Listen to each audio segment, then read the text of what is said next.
I'm Lauren Kling, and this is 5 Things That Changed Your Life. Each episode, I sit down with a special guest and ask them to share 5 stories, events, or experiences that had an impact on their life, like a person who helped them decide a path to take, or a place that completely transformed the way they think. Perhaps it was inspiration from a family road trip or a childhood TV show that helped them to make the person they are today. This week's guest, Stacie Aamon Yeldell. Stacie is a board-certified music therapist and vocal psychotherapist who shares musical healing through inspiring songs that awaken the individual power within each and every one of us. Here she is talking about music and its therapeutic power. Because there's so many defense mechanisms that humans have to therapy and to change. So music is extremely disarming, and it's not invasive. So it can create change and it can heal, when used clinically, when used in that way directly. I think sometimes in ways that are beyond words. Joining me in my conversation is my co-host, Alan Ng. Our guest on this episode is Stacie Aamon Yeldell. How are you? I'm great today. How are you? Good, thank you. That is a mouthful. I know. We spoke briefly about that. Where does the last name come from? Or who knows, really? I mean, one thing I do know is that there are some Yeldells that are not of color. So that typically is a sign that it's a slave name. Oh. Yeah. So it probably, I think it comes from like Dutch or something or another. But it's just something I'll be looking forward to shedding soon. You're getting married? Well, I mean, one day, yes. But, ever since I was a little girl, I was always the last, Yeldell. Why? Right. So, when they do, and most of the time when you call your name for something, they do that by alphabetical way. So it's like, I would always be there with like the Zimmermans or the, or the Zhu Yang or, like those Z Asian names, So yeah, I'm tired of being last, man. Now, was your birthday during the school year? Yes, it's actually the beginning of the school year. My birthday's September 10th. Oh, okay. So I was always going back to school around my birthday. Happy birthday. Yeah, thanks. Because imagine having the last name like a Y and also having a summer birthday. Then it's like you get no respect in school. Oh, my goodness. Exactly. So at least I got a little bit of a reprieve from that one. Good. Just a little. Good. All right. So you sent us 5 things that changed your life. We're going to talk about some of them. We'll meander in and out. Wonderful. But you just don't know which ones in what order. And that's why I'm kind of like on the edge of my seat because I'm like, ooh, what is he going to pick? What's he going to pick? I know. Alan, drum roll for the first one. That was the drum roll. Okay, so let's move in. One thing you said, you moved to Brazil completely out of the blue. Yes. So when was this? Were you a child, a young adult? No, this was in 2010. I was living in New York City. I was an independent recording artist, doing everything on my own, booking the shows, hiring the band, inviting the people, and I was just really tired. It was a phase of my career, a long career that I've had as a singer, and I think it was just a very unique time because I was pretty exhausted from doing all that work on my own. I was living in New York City. I had already decided to move to LA.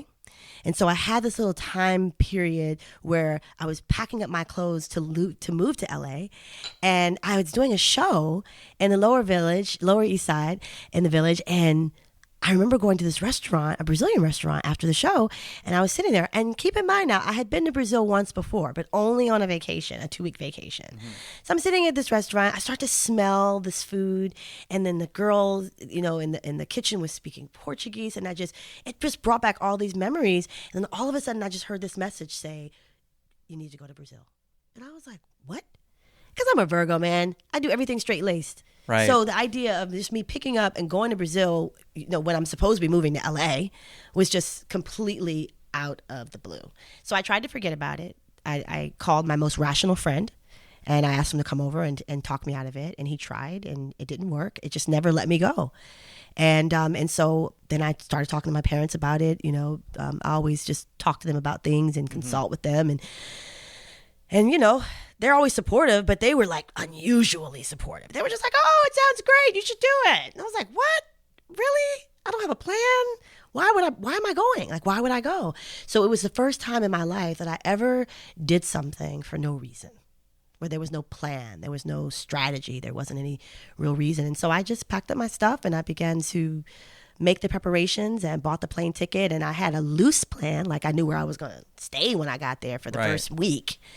But after that, it wound up being an absolutely pivotal time in my life. It changed the course of my entire life. Which is what this podcast is based on, is those pivotal moments.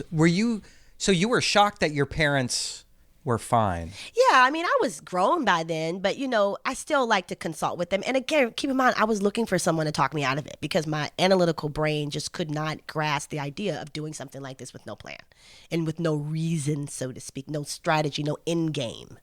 So I was looking for that, and it was one of those moments where everything opened. The seas parted. There was no struggle. There was no effort. Every step that I took towards going to Brazil was effortless. And I wasn't used to that because I was used to being in the music business where I was banging on doors and always trying to make things, put myself in situations where I was seen. And it was, it was a lot of yin energy. It was a lot of doing, Right. So this was so outside of that. This was a whole nother paradigm that I wasn't used to. How long did you stay in Brazil? The plan was to stay for 3 months. And I got down there and extended it to 6. So I wound up staying for 6 months. And was it a vacation, or were you there trying to find work, Well, it started off with me really not knowing. The first week I was there, I was like, I don't know why I'm here. It was a lot of anxiety. I had a couple panic attacks first couple weeks because... Did you know anybody down there? I knew one person that I had met. He was a tour guide from my last trip. But again, everything just opened up because the guy who put together the trip that I went on happened to be in town during that time, and he helped me get a cell phone, and he introduced me to his friends, who then invited me to dinner and introduced me to their friends. And what eventually happened was I developed this very beautiful, close-knit, extended family, and I decided to learn the language, because that was the only directive I had. Once I got there and I was there for a week, it was like, just learn the language. So I went to a language school and then decided to stay with a host family for a month. And so I was there with the host family, going to school every morning, learning Portuguese, banned English from my whole vocabulary because I was that serious about learning. Got pretty good conversationally. And then another friend of a friend introduced me to a singer. The one thing I haven't said yet is that part of my reason for doing this Brazil thing was that I was sick of the music business and I was going there to quit. It was like, I'm so tired that I've got to do something else because I've just been pushing at this since I was 7 years old, and I've got to find something else to love, because I'm just tired. So, letting go and going down there, I met the singer. He came up to me, and he was a friend of a friend, but he recognized me from a photo. And here's the kicker. He walks up to me and he says, Stacie. And I said, oh, yeah, I remember you. You're such and such. And he says, no falo inglés. He didn't speak English. My only directive was to learn the language. I learned the language. I met the guy who didn't speak English. And he's the one that then turned out to be the connector to me to the Brazilian music scene. And I started to perform. I did Brazilian Carnival. That's how it changed my life, because I became a Brazilian recording artist in Brazil. Oh, wow. Yes. In Portuguese. In Portuguese and in English, both languages. Right. So that's why all I knew was that I had to learn the language. Because if I didn't know the language, I would have never been able to communicate with him. Right. It would have probably never happened. So it really wasn't, you needed to get out of the business. You needed to get out of the business, but not the love and life and strength and love of music. I needed to get out of my attachment to the outcome of what my music career looked like. The attachment to the outcome. That's what it was. It's the art and the business. You need to get away from the business and Yes. get back to the art. I had to rediscover and fall in love with my art and my craft, because the business had pretty much beat it out of me, because, it's painful. The business can be painful. So my first dream I had when I got there was that I was going to the Grammys and that the dress was too small. And I was in the dream, and I was screaming and jumping up and down because I was like, I've waited all my whole life for this moment and the dress doesn't fit. And I kept trying to zip it up and it didn't fit, and I woke up that morning, went to my meditation, and I was like, oh, my dream has become too small.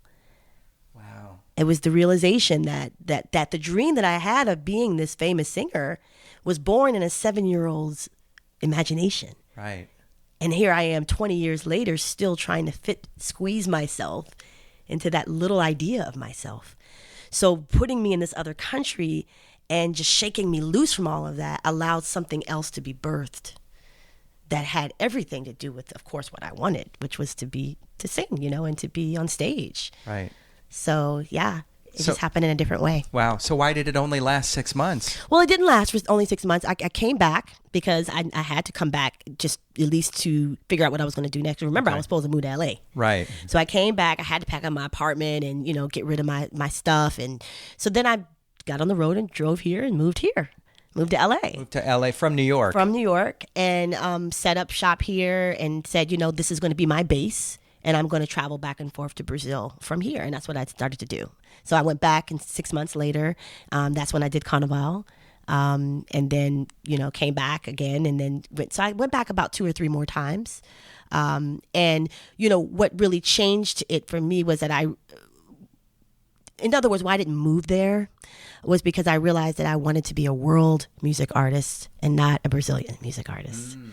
And if I had stayed there, I would have become a Brazilian music artist, which would have been great. But I feel like I have more access to the world from here. Do you think that is? Do you think that's an ego thing? Like, I want more people to know me, or do you think it's I want to share my gift with? Absolutely share. And definitely about sharing.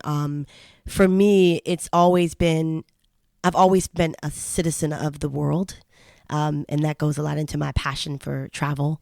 And so the expansion of my career is synonymous with the giving of my gifts, almost. And so it felt as though if I had stayed in Brazil, then it would just have been another box, a different kind of box than being here, but a box nonetheless. And so that was really what the whole point was to get out of my very small idea of myself and to continue to surrender to this larger vision of my life. And that's really what it's all about. It's about me setting myself free from a tiny dream so that I could surrender to a grand vision. Was there a fear that maybe you would replicate in Brazil what had happened in the United States? Yeah, I think it was just this realization that I've gone as far as I could go here in this way. That I came here clearly for a purpose. There was something I was supposed to learn here, and I got that lesson. And it's time to. It became comfortable. It was a comfort zone. I was fluent in the language. I was living there for the most part. I had friends. I had family, and so I decided to do something different the next year. Which was last year actually. And so instead of going there every year, I said, I need to just do something to just completely throw myself out of my comfort zone because I got comfortable again, right? And I decided to just go somewhere else for like 2 or 3 months. Where'd you go? I went to Bali. Yeah? Mm-hmm. What made you pick Bali? I just wanted to go somewhere far away that I had no knowledge of. I literally just spun the globe and just said, I'm going to pick a place where it's just where I know I will not be comfortable, where people do not look like me. I can't just blend in. I'm going to stand out. I'm going to have to be uncomfortable in certain moments. And it was definitely that for me. It was not comfortable. It was rewarding, of course. It was amazing. It was beautiful. It was far, Right. But it started a trend. And what that trend has become is solo travel as a spiritual practice. Interesting. And so what I do is I take 2 to 6 months out of every year, and I go somewhere with the sole intention to expand myself creatively in some way, whether that is me writing an album or working on my website or doing something that is just about creativity in an expanded way. And so that Brazil chapter is not over. I still love Brazil. I'll always go there. I'll probably wind up living there one day, to be honest with you. I always see myself going back there to live.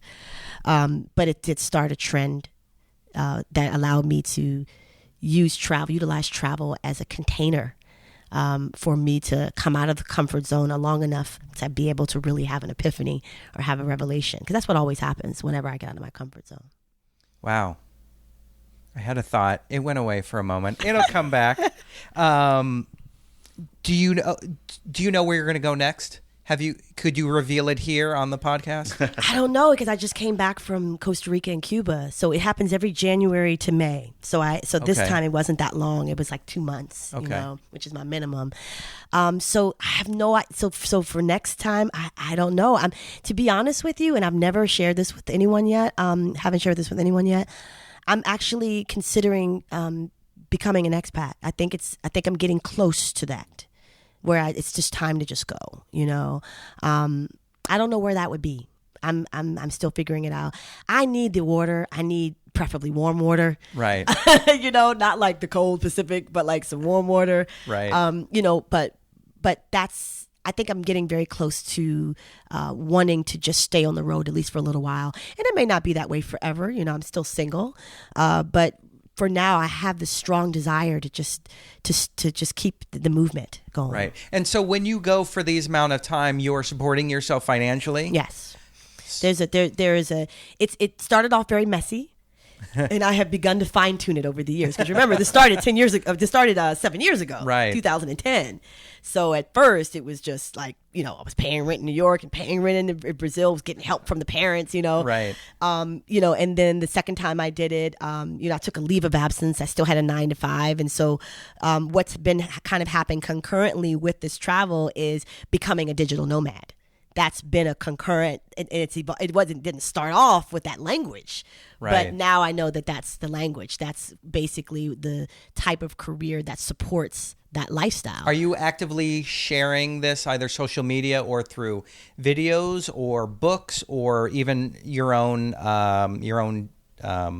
like diary? Well, I typically, when I travel, for the most part, I do share a lot on Instagram and on Facebook. And I have some ideas in terms of taking some of those photos and turning them into books, because they're just, a lot of the photos I've taken have just been spectacular.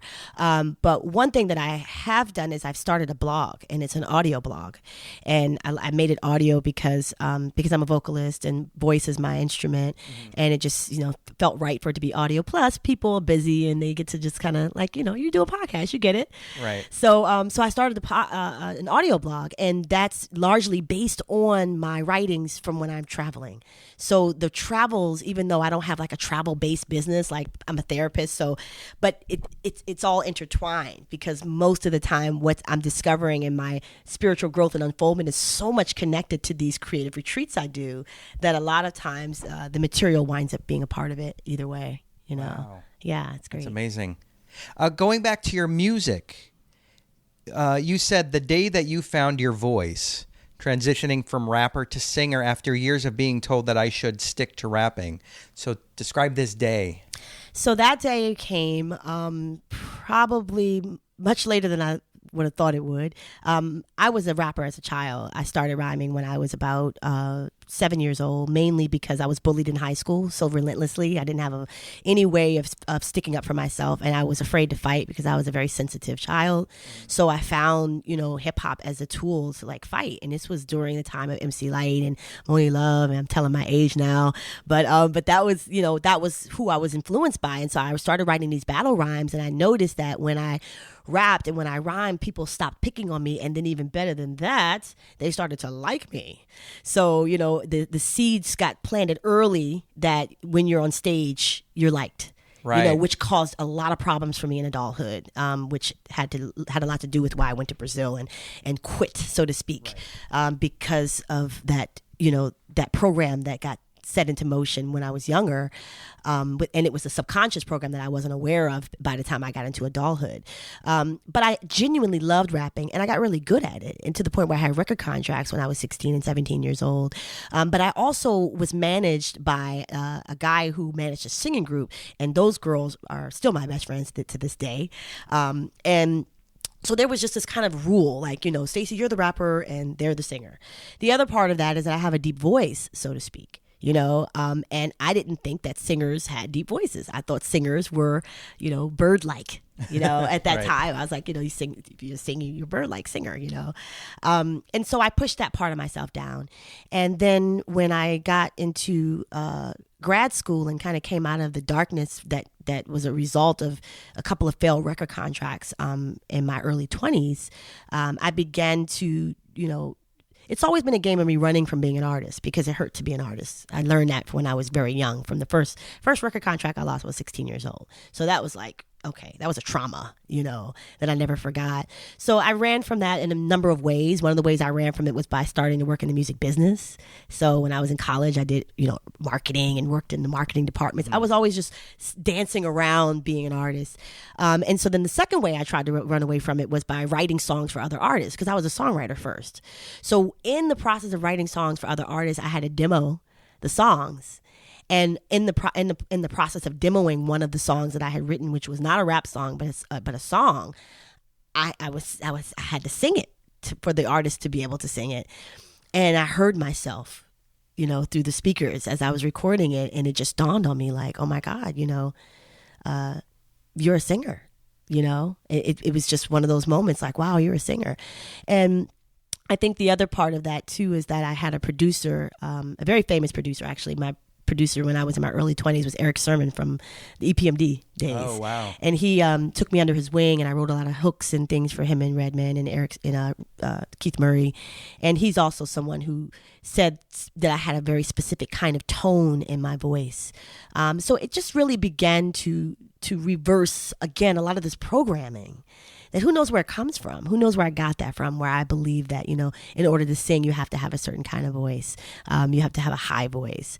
And so I began to embrace the uniqueness of my voice and its tone, as Eric Sermon said so eloquently, that it has this very unique tone. Was music a part of your childhood growing up? Like, were your parents? They are not musical, so to speak, meaning they don't play instruments. They're not singers or artists themselves. My great uncle was a huge and very famous and well sought, very sought after percussionist, Latin percussionist, and he was my great uncle. So I had some influence there, but it's interesting. I didn't get that really from my household. I mean, my parents played music. I grew up on Phyllis Hyman and Earth, Wind and Fire and, Stevie Wonder. So I grew up on listening to that stuff, but with me, music was, my mom will tell the story of how I was bouncing in my crib to ring my bell when I was like, 6 months old, like on time, she's like, you were always on beat, Right. So it was just in my bones, in my soul. And there's a lot of things we absorb as children.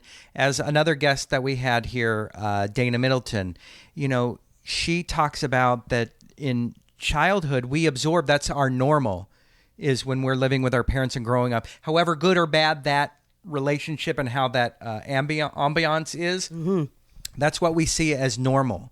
And so even if it was just the kind of music you heard, the fact that was you. For me, it was my father's comedy albums. But it didn't mean that I jumped right into stand-up comedy, but that became a part of me. Yes. And you talk about bullying, and it's like, I think pretty much everybody, I would assume every bully thinks everyone else had another bully story. But, I found that hosting is a way for people to listen to me. They're looking at me and listening and engaging with me. I never had that power with anyone else. And that was a huge discovery, your discovery. Yes, absolutely. And I love that you drew that line, because I think at the end of the day, that is part of the human condition, is the desire for connection, at the end of the day, and because I was a little girl and I didn't get that from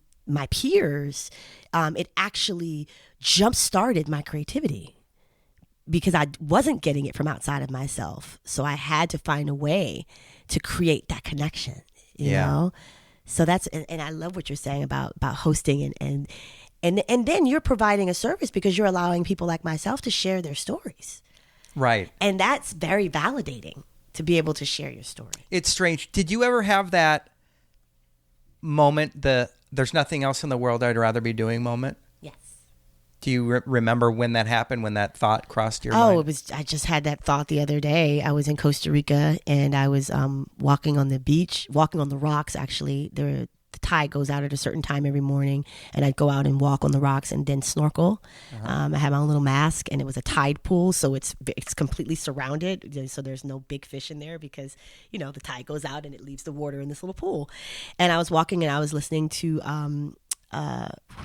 band was I listening to? My Morning Jacket.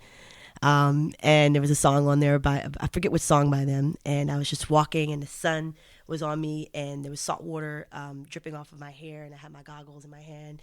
And I was just like, this now moment is so perfect. You know, there's no place I'd rather be. I'm in my happy place. Yeah. Alan, have you ever had that moment? Oh yeah, just like we met doing improv, and it's just creating something, doing something on stage, and seeing people react to it, and you know that it wasn't a fluke, that it was something you've done, and it's something you've perfected and honed, and people are responding the way they should. Mm-hmm. You know, I mean, I'm not the type of person that I like performing, I like being out in a crowd and making people laugh, but I'm not necessarily fond of, you know, having groupies and fans and stuff like that. I just like creating and like people responding to it. Yeah. That's awesome. And I found that moment for me happened during an interview. It was a live interview with 100 people in an audience. I was interviewing Greta Lyle, a voice actress, and she's talking about something and going off. And you know those moments maybe you're on stage and you should be like, all right, this is the break. I've got another, you know, I've got to start singing. What are the next line? And it was, for me, it was like sitting there going, there's nothing else in the world I'd rather be doing right now. Forgetting that I was sitting there and had to get back to talking with her or what she was saying. Wow. But it was a magical moment. It was, and I'm sure she probably looked over and saw this weird, dorky smile. Who's this creepy guy? Well, yeah. Yeah, welcome to the podcast. Who's this creepy guy? It's so wonderful to be that immersed in the moment. I never thought that would happen to me, that saying that. I never thought I'd be one of those lucky people to say it. And it wasn't I'm too young, I'm too old. I mean, as I've learned from talking with so many people, that moment, whether it's said in those words or not, can come at any time. Absolutely. And since you all brought up the stage, I can definitely self-reflect and add to that by saying that I think I feel that way every time I'm on the stage.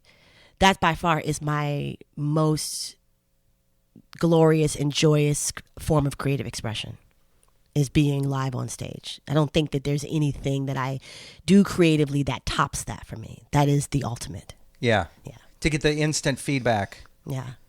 And yeah. And it's in just the feeling. You know, just to being able to feel, again, that sense of connection with the audience. Right. You know, I love being able to connect to an audience. Hey, everybody, it's Lauren. Just wanted to break into the conversation real quick to invite you guys to tell us something that's changed your life. A person, a place, or a moment in time. Tell us one thing, or tell us up to 5 things. But for each one, keep it to 1 or 2 sentences. And then email us your list to 5things@5thingspodcast.com. That's FIVETHINGS@5thingspodcast.com. We'll share some of your things on future episodes, and perhaps we'll have one of you on as a guest. Also, we'd love it if you would leave us a nice 5-star review on iTunes or on your iPhone's podcast app. Just search for 5 Things That Changed Your Life and let us know what you love about the show. All right, let's get back to the conversation. So you had touched on this before, your healing and spiritual discoveries and spiritual travels. Let's go to where you talked about 10 years of therapy and then that leading to launching an online platform. So talk about this part. Okay, so when I was at that point where I guess I had lost that second or third record deal, it really plunged me into a world of darkness because, again, I did not have any sense of self outside of being that child artist. And this could be what happens to a lot of child artists that we hear about these terrible, horrible things happening to. But my issue, I found out later, had a lot to do with the fact that I had registered that message of being on stage means that I'm liked as being I'm only liked when I'm on stage. And that's a very different thing. And it was part of what became the prison for me, because when the record deals went bad and went through and my career wasn't on the upswing, then I had no sense of self. So it spiraled me out and definitely created a time of immense darkness for me. And so within that time of darkness, I knew I had to do something to save my own life. And for me, it's always been create or die. So I knew I had to find a way to be creative or I was going to die. So I'd heard about music therapy, and it just sounded like something I needed at the moment, to be honest with you. I was like, I could use a little music therapy. And I just went out on the whim and, auditioned for the master's program at NYU. And somehow or another, I don't know if they took pity on me or what, but they accepted me. And I say that because, most of the time you have to be either like a guitarist or a piano player. And I played cello, but I didn't have a guitar or piano, under my belt yet at that time. And so they accepted me, and I went in. And when I began that process of becoming something else, it changed everything, because I'd only seen myself as one thing. Since I was a little kid, I only saw myself as being a performer. And if it wasn't that, then you might as well be dead, Right. So here was this other thing, learning how to use music as a way to heal myself and then to heal others, which, by the way, was the whole reason why I love music in the first place, was because it healed me. And it healed others. Right. So here I was in a position where I was learning how to actually clinically use this modality as a tool to evoke change in human beings, first myself and then other people. So it set me on a path where I then realized that I needed my own therapist, because every therapist should have a therapist, in my opinion. And so I wound up going to therapy in my second year of grad school and stayed there for 10 years and began to really unpack and unlock some of the things that motivated me to become an artist, which were not all pure, authentic desire. Some of it was about, having an experience in the home of not feeling seen or not being, and even with my peers, remember the bullying, right. Not being validated and feeling like, I have to perform for love. I have to perform for adoration. I have to provoke validation from outside. So the therapy really helped me to learn how to self-validate, and started the process of developing what became a lifelong path of self-love. Right. And what that really means, being completely sourced from the inside and from the divine, without needing the outside world to validate me. And that changed my entire life, because, of course, that was the prison that I was in for the first 29 years of my life, was all about outside validation. It was like you were saying about the good question you asked about the ego, versus sharing. Mm-hmm. That, it was about the ego, but it was from the wounded ego. I needed that to feel normal, to feel like I was worthy. Right. And so the therapy helped me to identify, that I was losing and giving all away my power, because I was basically projecting it outside of myself and giving the responsibility to other people to validate me. So I began to reverse that. And as I was in therapy, I concurrently grew my music therapy business and worked a lot in hospitals in the beginning. My first gig as a music therapist out of grad school was in a state psychiatric hospital in the Bronx, very scary place.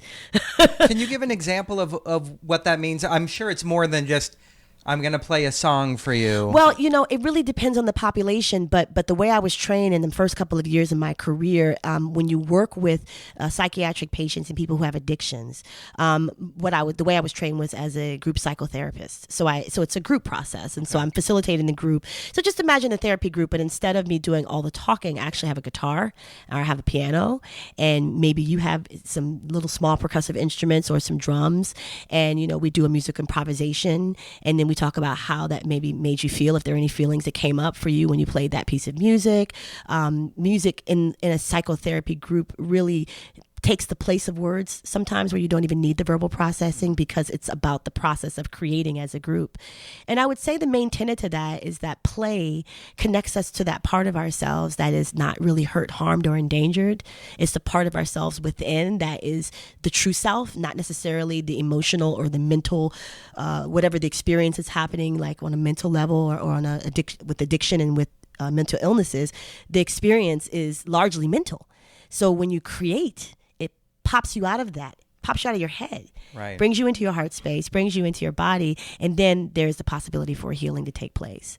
So mostly what I did in my career when I was doing in-person music therapy stuff is facilitating groups and using music as a modality to facilitate the change that would normally happen in a normal verbal psychotherapy group.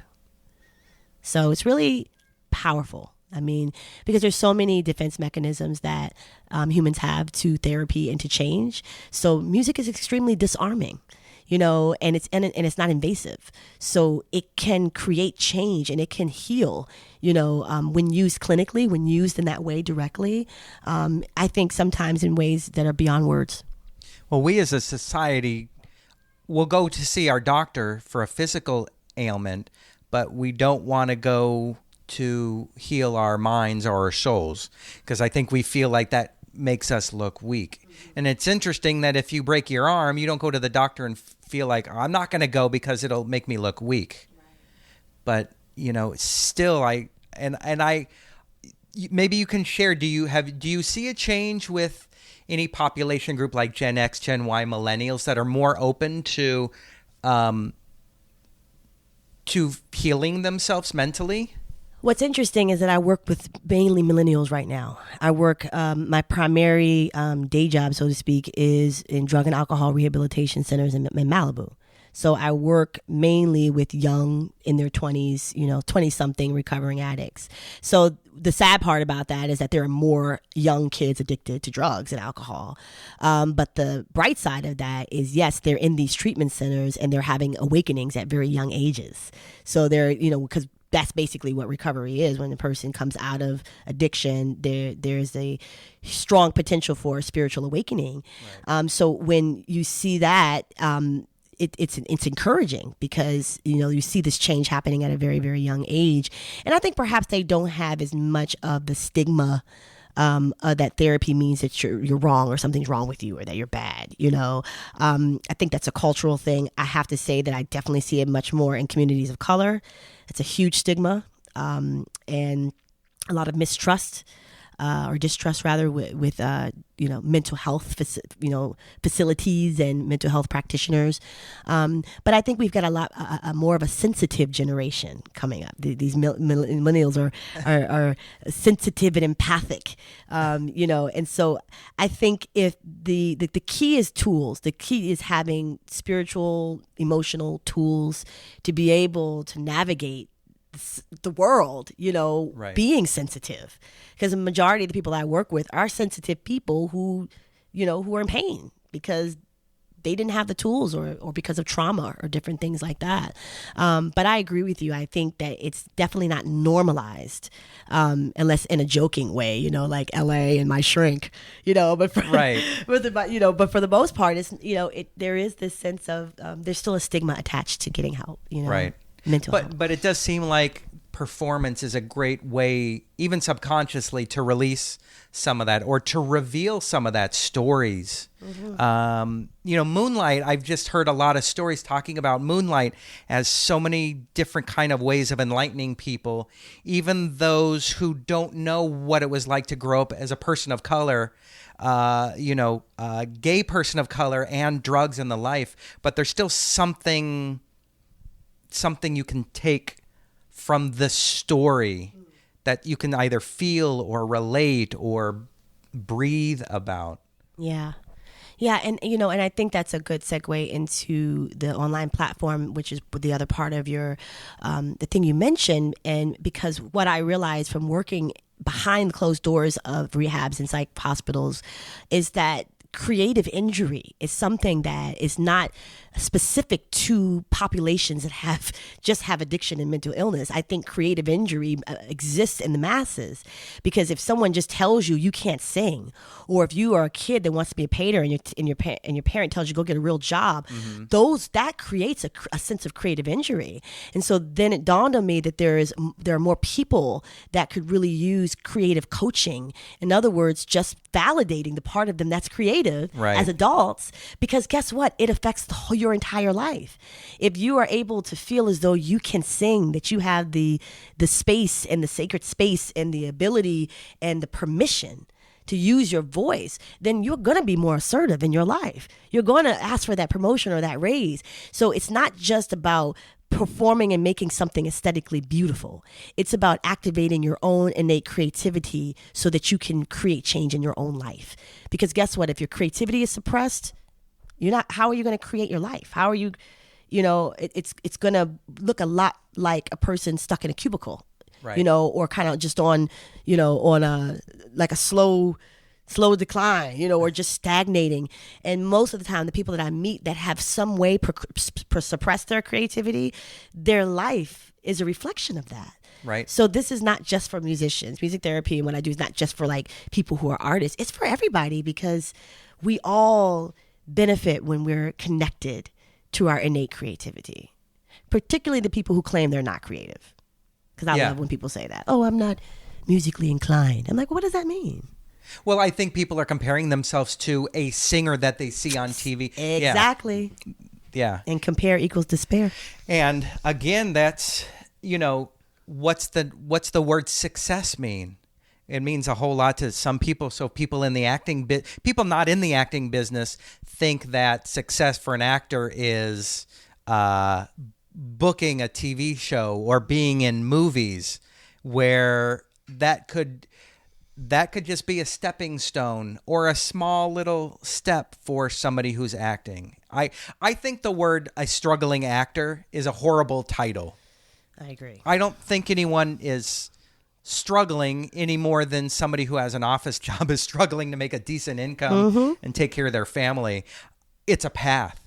Like life, I think being an artist of some kind is just a path that's, more difficult to make a financial success out of. I think there's like a difference between, I feel like people today are expressing themselves, but they're not necessarily being creative. We're talking about our outrage, but we're not doing anything to change it or to learn from it or to better our lives. Like the movie Hidden Figures, she could do math, but what they needed was someone who could look beyond just the math and think outside the box to get a man to land on the moon, or in her case, to get a guy in orbit and then bring him back down to Earth. Yeah, I think you make an excellent point. And I think that's the other thing I notice about this generation too. It's the immediate gratification that's having an adverse effect on the culture in terms of thinking outside the box and like you say, just expression, but not necessarily creating something or innovating. Yeah, I'm going to say something that will get me likes and retweets, but that's about as far as it goes. Do you think social media is a detriment to creativity? I think it's a double-edged sword. I think in many ways the dissolution of record companies and the old paradigm of needing to get a record contract in order to be famous falling is a great thing for artists, because now you can go online and anybody can put up their music and anybody can become a star, and it's a level playing field, so in that way social media and the internet is great, but on the other side it has kind of added to what I've heard my spiritual teacher say once, a high-tech, low-touch society.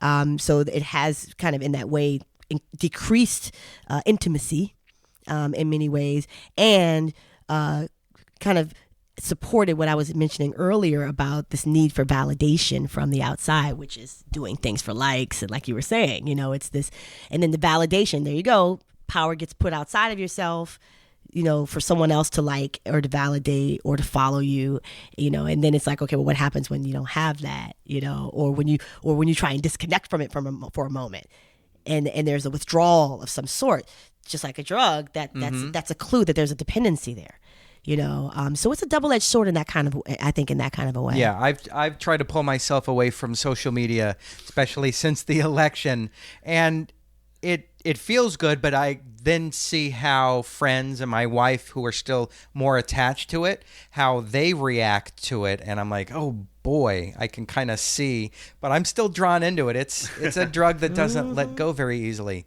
And then when you're somebody who has to, quote unquote, has to have social media engagement in order to be a success, meaning if you're going to be a successful podcast, you have to be known. Same thing with an actor, musician. Your agent and managers aren't going to say, just go and do whatever makes you happy. Do whatever makes you happy. Yeah. Yeah. Yeah. We'll pay you in likes. I guess that would. I'm like, I know. I who feel do I like make the likes check out to? I mean, there's something about typing something on Facebook and just seeing the likes, the like number bubble up. It's like, oh, I'm happy today. Right, because guess what? It taps into a core human desire, and that is to be loved. That at the end of the day, that's what we all want, you know? And so that is some of the sick genius, you know, of social media, is that it taps into that thing. You know, and so the whole, you know, I remember one time, I mean, actually it's interesting now because for the first time, I'm going into using social media as a business tool, and I have not done that. So now I'm doing that. So now I'm doing Facebook Lives and I'm putting myself out there, and it's a very emotional, vulnerable experience for me, you know, because I have to be mindful, you know, that my success does not depend upon how many views the video got or how many likes. Okay, again, because this is business now. It's not personal. This is me as a brand, you know. So it's really, really a new, interesting playing, you know, field for me. Because before I didn't really care. It was a personal page. I'm in and I'm off it. I'm on and I'm off it. But when, like you're saying, when you have a podcast, when you have a business, and it becomes a business tool, it changes. Yeah. I'm shaking my head going, yeah. We're all caught in the trap. Yeah. We're all caught in that spinning wheel. We're all the hamster in the wheel. Yeah. I think I'm going to go back to that idea of writing a big oversized check that just has 1 million likes. I love that. That's what I want to cash. Oh. All right, my wheels are spinning. This is Lauren Kling. Welcome to the new episode called 1 million likes. 1 million likes. The Like Lottery. Oh, I don't know. And Actually, then we do stories about people who have gotten 1 million likes and how their life has fallen and crashed because they didn't know how to. All right, wait. This idea is sounding crazy, but it works. Something about it works. Okay, we'll move on. We'll table that. Stacie, Alan, and Lauren present. I love the idea of that. Okay, I'm down. So let's move on to another topic: discovering a spiritual community at Agape International. Mm-hmm. One of our guests last year, Tawana, who I love, Tawana, talked about Agape. I remember her telling the story about being on The Voice. I was with her. And you were with her. Mm-hmm. So talk about this community, the spiritual community, because you've talked about spiritual travels. Mm-hmm. So the way I describe this community is almost like when you are single for a long time and you just give up and you say, you know what, I'm never going to get married. And then you just meet them. At least that's what they tell me what happens, right? So that's kind of how Agape came. I just consider myself to be a spiritual Lone Ranger, and I figured I was going to be that way forever. Most of my awakening, or all of my awakening at that point, had been between me and my therapist and my spiritual practice that I had developed through meditation. So when I met Reverend Michael Bernard Beckwith and his wife Ricky Byers Beckwith at a workshop up in upstate New York, completely far away from Agape. I didn't even know about Agape. I just met them. And they did a meditation workshop. I was immediately hooked because I had just never met two more dynamic people. And to be honest with you, I had never been able to meditate successfully until I learned from him. So he was my truly first meditation teacher. So from that, I decided that I would, investigate Agape, because I heard that he had this, big spiritual center in LA. I was still living in Brooklyn. So I went on the meditation retreat that they have here on New Year's Eve. And that's when I first met the community. And I began to get to know people. And I think I decided there that I was moving to LA. That's where the decision happened. And mainly because I was sitting on the floor at one of the meditations, and I was singing because I knew the songs from listening to their kind of a podcast. It wasn't a podcast back then because this was 11 years ago. But they would record a sermon and then email it to you as an MP3 if you were an out-of-state person. So I was listening to these for months before I finally got to the meditation retreat. One of the girls heard me sing, and she said, you should audition for the choir. And I was like, oh, I don't live here. And she was like, and the auditions are in April? I said, I don't live here. And she was just like, and all you got to do is sing, and she just completely talked over me. And that's how the weekend went. Everybody acted like I was already like there. And so I left and I said, maybe I'm the only one that's just getting that, like that doesn't realize that I have already moved to LA. I'm already part of this community and this is happening, And so that's how I made the decision. It was because I was the last one to know. They all knew. I just didn't know, So I moved. I was ready to leave New York anyway, and I had family here. And then I had discovered this community that was so intriguing to me. And I said, well, I always had a desire to move to LA. I always loved LA. But then I lived in New York and kind of got programmed to hate LA. So I had to kind of, move here. And I said, well, if I'm going to move here, at least I have this community as a base, just in case things don't work out. And it's been wonderful. I mean, there's a great deal of vulnerability that came along with me becoming a part of a community. It's like getting in a relationship. Because you it's easy to be there when all is great. But that's not the purpose of being in a community. And just like if you're in a relationship and you front like everything is happy all the time, you don't never get to see what the connection is really made of. It's through being vulnerable and showing yourself that true connection can be made. So I learned how to trust people after, being this kid that was bullied by people, right? I learned how to become vulnerable and to trust people to love me and to be connected. And I did not know that I needed that. I thought that I was going to be a spiritual Lone Ranger for my whole life, and I thought that was fine. But community brought another component to my spiritual practice that I did not expect, nor did I know that I even needed. Wow. So today you have both. You have a community you can go to, and you can just as easily go out on your own to continue. Absolutely.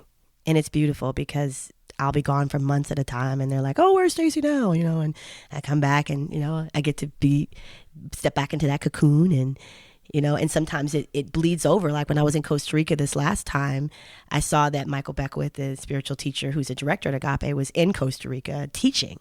So I sent a message like, hey, I'm here, and he was like, hey, come over for the day and sing for my class. So I wound up going over and singing for his class, and in this beautiful, fancy, one of those naturopathic, $500 a day kind of places. Right. And, so that was completely unplanned. It was completely unscripted. So even when I'm on these little solo journeys, there's just no separation, because that kind of leaked in, I didn't expect that. Right. Did you find a resistance at first to community, being kind of, being self-sufficient, being somewhat, being the solo or loner? Oh, yes. And there was also, definitely goes without saying, some resistance to this maybe being some kind of organized religion type of situation. Because I had a disdain for that ever since I was a little kid. I didn't have a traumatic experience. I just never was able to swallow the dogma that came along with an organized religious situation. I was a free little spirit. I was a creative, sensitive child, and I always felt like I could have direct access to spirit. I didn't feel like I needed an intermediary. So I was a little bit skeptical about stepping into what looked like an organized type of situation. But I came to realize there's pretty much a whole bunch of people who also don't want to be an organized religion. So it worked out just great, So how do I word this? I'll just say it. Who knows?